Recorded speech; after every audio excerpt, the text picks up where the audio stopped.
বসন্তর শেষে যখন প্রকৃতি সবেমাত্র বৈশাখকে স্বাগত জানিয়েছে, তখন গাছে গাছে নতুন করে পাতা গজিয়ে উঠেছে। জঙ্গলের মধ্যে গ্রীষ্মকাল এসে গেছে। হয়েছে একটা জলের কষ্ট। সেই জল খেতে প্রচুর বন্যপ্রাণ চলে আসছে নদীর ধারে, আর সেই সময়ই তাদের দেখা যাচ্ছে, ক্যামেরা বন্দি করা যাচ্ছে। এই মুহূর্তগুলোকে এক্সপ্লোর করব, এই মুহূর্তগুলোকে উপভোগ করব বলেই গ্রীষ্মকালে আমি চলে এসেছি জঙ্গলে। নমস্কার বন্ধুরা, ভ্রমণ রসিক ভ্লগস চ্যানেলে আপনাদের স্বাগত। এই ভিডিও সিরিজে আমি আপনাদের নিয়ে যাব ডুয়ার্স এলাকার একটা জনপ্রিয় গন্তব্য চিলাপাতা। শিয়ালদা থেকে রাতের কাঞ্চনকন্যা এক্সপ্রেসে চেপে ডুয়ার্সের জঙ্গল নদী পেরিয়ে হাসিমারা পৌঁছতে বেলা 11:30 বেজে গেল। হাসিমারা থেকে চিলাপাতার দূরত্ব প্রায় 10 কিলোমিটারের মতো। স্টেশন পেরিয়ে আসাম রোড ধরে আমাদের গন্তব্য উত্তর মেন্দাবাড়ি এসে যখন পৌঁছলাম, তখন প্রায় 12:30 বাজে।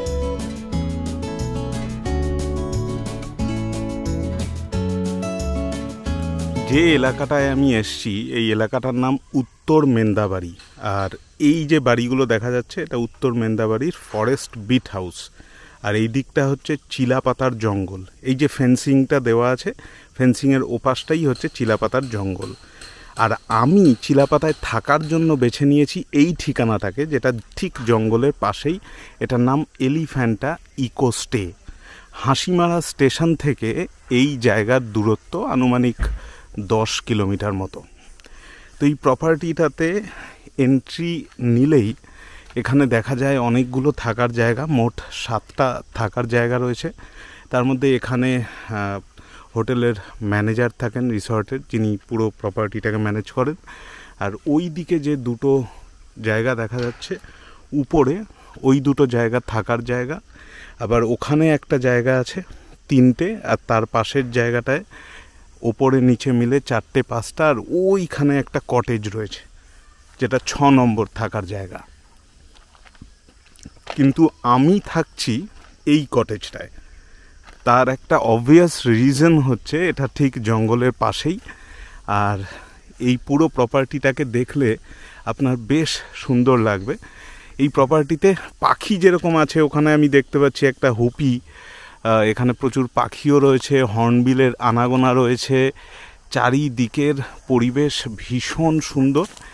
আর যেখানে আমার বাঁ দিকে রয়েছে চিলাপাতার ঘন জঙ্গল।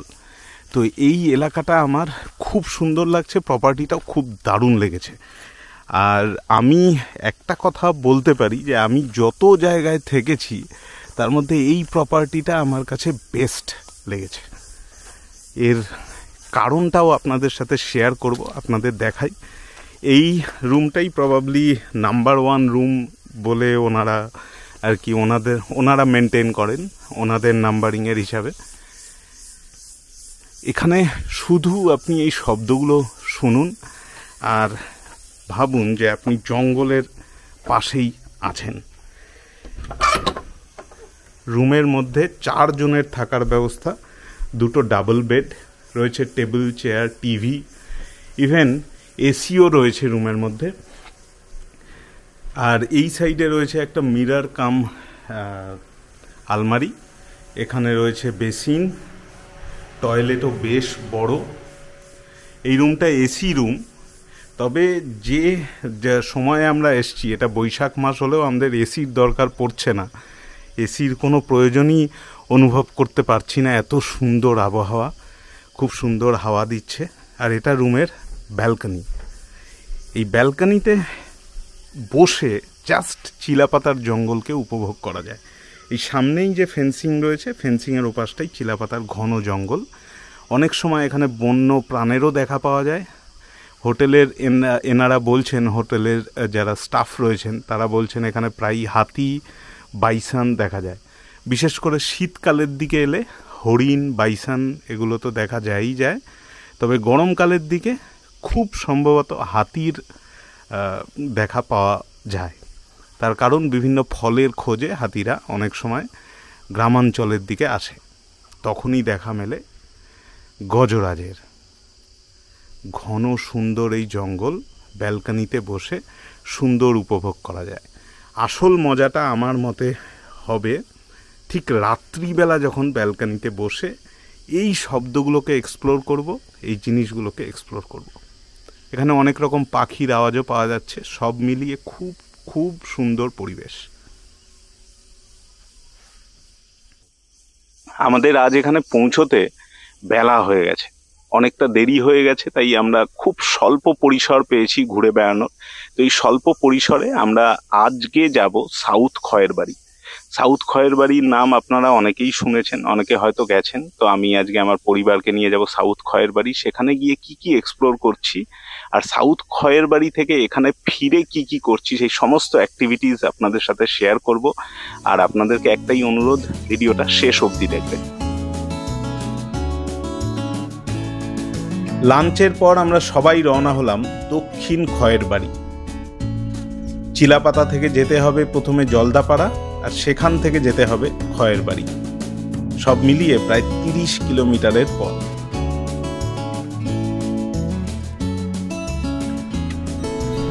সাউথ খয়ের বাড়ি যাওয়ার পথে এই জায়গায় আমরা নেমেছি। আমি এখানে জাস্ট নেমেছি আপনাদেরকে দেখাবো বলে। তোরসা রিভার, এই তোরসা রিভার ক্রস করে আমাদের যেতে হবে মাদারিহাট। মাদারিহাট থেকে আমরা যাব সাউথ খয়ের বাড়ি। এই সেই তোরসা নদী।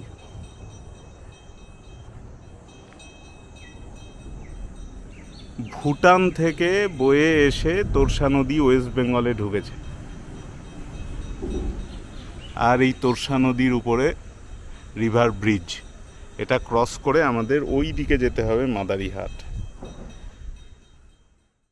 রিভারের পাশেই রয়েছে এখানে একগুচ্ছ মন্দির। এখানে রয়েছে কালী মাতার মন্দির, বজরংবলীর মন্দির, আর রয়েছে ভগবান শিবের মন্দির।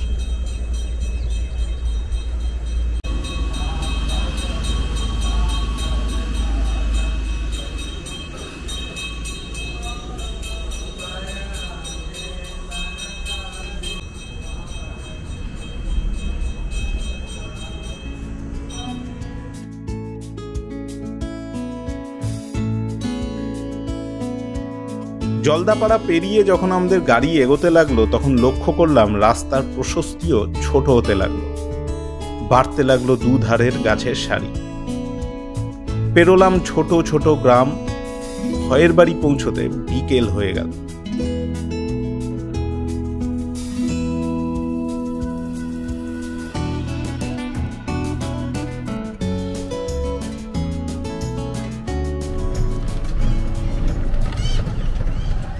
এই জায়গা থেকে আমাদের গাড়ি রেখে টোটো করে যেতে হচ্ছে সাউথ খয়ের বাড়ির অ্যানিমাল রেস্কিউ সেন্টারে।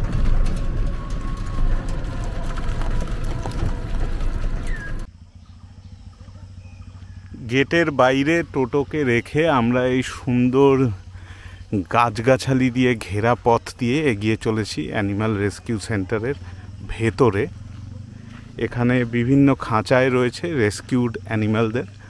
মূলত এই জায়গা সবাই জানে চিতাবাঘ রেস্কিউ সেন্টার হিসাবে। মানে এখানে অনেক চিতাবাঘের ছবি আপনারা দেখেছেন বা এর আগে এই জায়গায় এসে চিতাবাঘ দেখেছেন। যারা দেখেননি তারা অবশ্যই আমার সাথে সাথে এই জায়গাটা ঘুরে দেখতে পারবেন।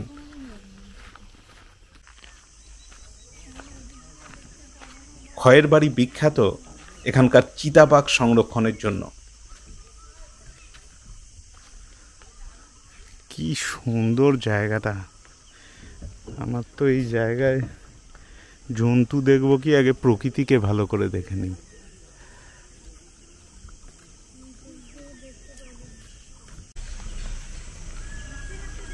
South Khayer Bari eco park and mini জু।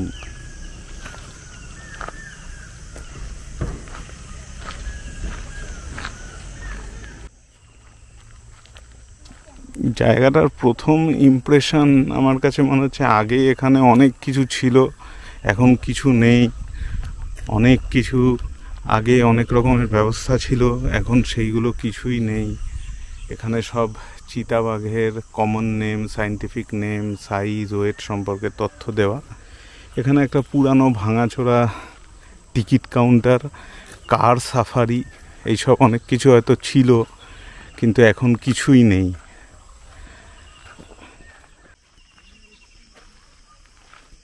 পার্কের ফেন্সিং এখানে ধসে গেছে। ওই যে যেরকম বললাম, ফার্স্ট ইমপ্রেশনে আমার যেরকম মনে হচ্ছিল আগে অনেক কিছু ছিল, এখন সব কিছু যেন ধসে গেছে, সব কিছু যেন নষ্ট হয়ে গেছে। টিকিট কাউন্টার, সাফারি পার্ক অনেক কিছু ছিল, আজকে সেগুলো কিছুই নেই। ধীরে ধীরে পুরো এলাকাটাকে জঙ্গল গ্রাস করছে।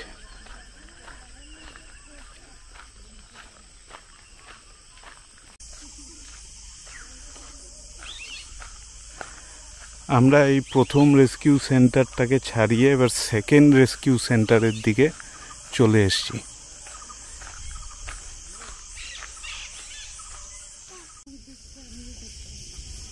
এখানে যেটা রয়েছে সেটা হচ্ছে, এখানে একটা পরীক্ষা করা রয়েছে এই সামনেটায়। পরীক্ষার ওই পারে যে কটা খাঁচা রয়েছে প্রত্যেকটা খাঁচায় লেপার্ড রয়েছে, প্রত্যেকটা খাঁচায় লেপার্ড রয়েছে। কোনোটায় শুয়ে রয়েছে, কোনোটায় হাঁটা চলা করছে।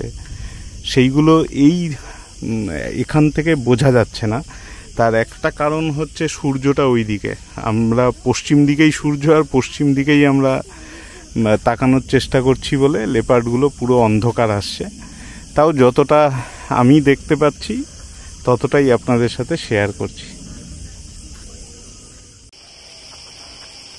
ওই দূরে খাঁচায় দেখা যাচ্ছে চিতাবাঘ।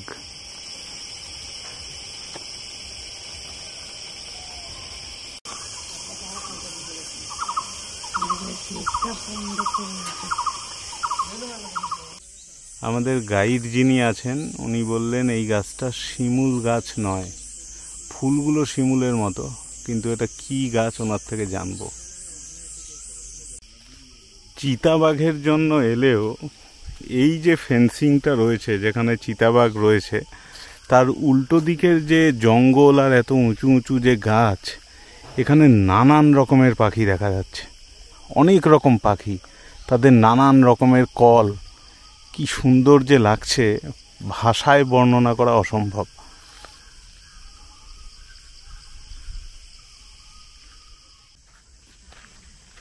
আমাদের সাউথ খয়েরবাড়ি ঘোরা শেষ। এবার আমরা ফিরে চলেছি সেই মূল প্রবেশদ্বারের কাছে যেখানে টোটো আমাদের জন্য অপেক্ষা করছে। টোটো আমাদের জঙ্গলের মধ্যে দিয়ে একটা সাঁকো পেরিয়ে নিয়ে যাবে গাড়ির পার্কিংয়ের কাছে, সেখান থেকে আবার গাড়ি ধরে আমরা ফিরে যাব মেন্দাবাড়ি। এইটা জারুল গাছের ছাল। হ্যাঁ, এর ছালগুলো আমাদের যিনি গাইড আছেন উনি বলছেন এগুলো সব হাতিতে তুলে নিয়েছে, হাতি এই ছালগুলো তুলে তুলে খায়।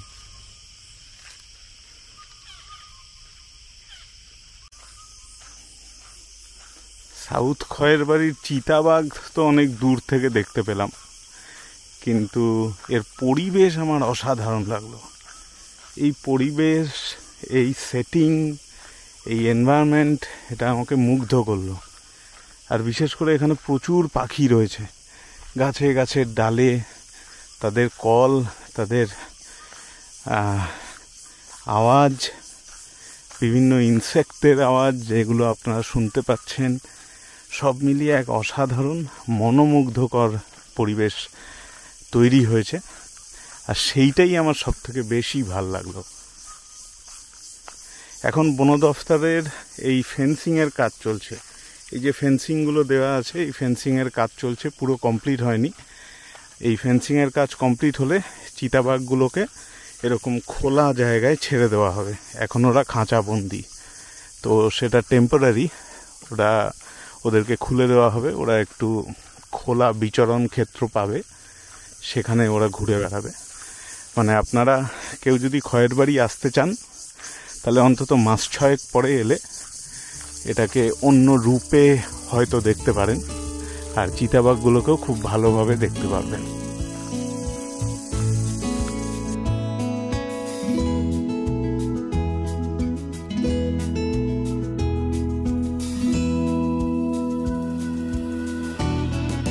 খয়ের বাড়ি জঙ্গল হিসাবে দারুণ, খুব ভালো স্মৃতি নিয়ে ফিরে চললাম আমাদের হোমস্টের দিকে। তবে যাত্রাপথে একটু চমক অপেক্ষা করছিল আমাদের জন্য। আমাদের গাড়ির চালক মলয়দা আমাদের রিসর্টে না গিয়ে সোজা চললেন চিলাপাতার বক্সার এক করিডোরের দিকে। স্থানীয়রা জানে এই করিডোরে প্রায়ই দেখা মেলে হাতি। সেই আশাতেই অন্ধকার জঙ্গলের দিকে চোখ রাখলাম, তাকাতে তাকাতে চললাম। এটাও তো এক ধরনের অভিজ্ঞতা। এই পুরো এলাকাটা হচ্ছে এলিফ্যান্ট করিডোর।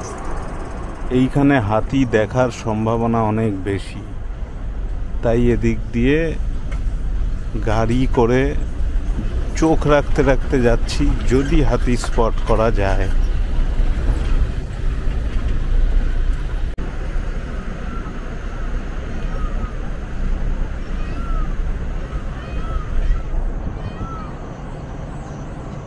অনেক ময়ূর আছে, ওই দেখো গাছের উপরে আছে।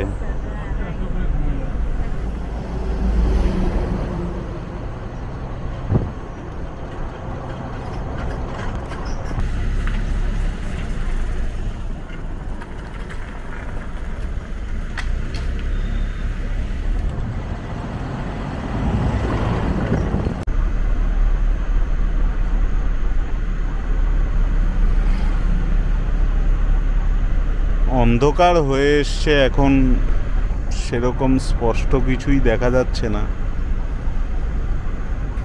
তাও কোনো ওয়াটার বডি থাকলে হয়তো, এই তো এই ওয়াটার বডি, কিন্তু তো রাস্তাটা নিচু বলে কিছু বোঝা যাচ্ছে। হাতির দেখা তো পেলাম না, তবে অন্ধকার জঙ্গলে ময়ূরের ডাক শুনতে পেলাম। একটু হলেও সেই দুনিয়ার একটু ছোঁয়া পাওয়া গেল। আই কার্ডে জেরক্স করে নিলাম, করে নিয়ে ফিরে এলাম রিসর্টে। চিলাপাতায় আমাদের প্রথম দিন শেষ হলো।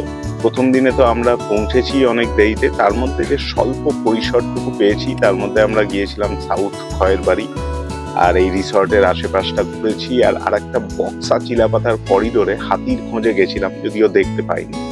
এই নিয়ে সমৃদ্ধ ছিল আমাদের প্রথম এপিসোডটা। যদি আপনার এপিসোডটা পুরোটা দেখে থাকেন তাহলে কেমন লাগলো সেটা জানাবেন। যদি ভালো লেগে থাকে তাহলে লাইক করবেন, শেয়ার করবেন, আর চ্যানেলটিকেও সাবস্ক্রাইব করতে ভুলবেন না। আগামীকাল আমাদের প্ল্যান রয়েছে চিলাপাতায় সাফারি করার, মর্নিং সাফারি, আর জলদাপাড়ায় আফটারনুন সাফারি। সেইটা আমাদের এপিসোড 2-তে আপনারা দেখতে পাবেন, তাই এই সিরিজটিকে মিস করবেন না। দেখা হবে আপনাদের সাথে আগামী ভিডিওতে।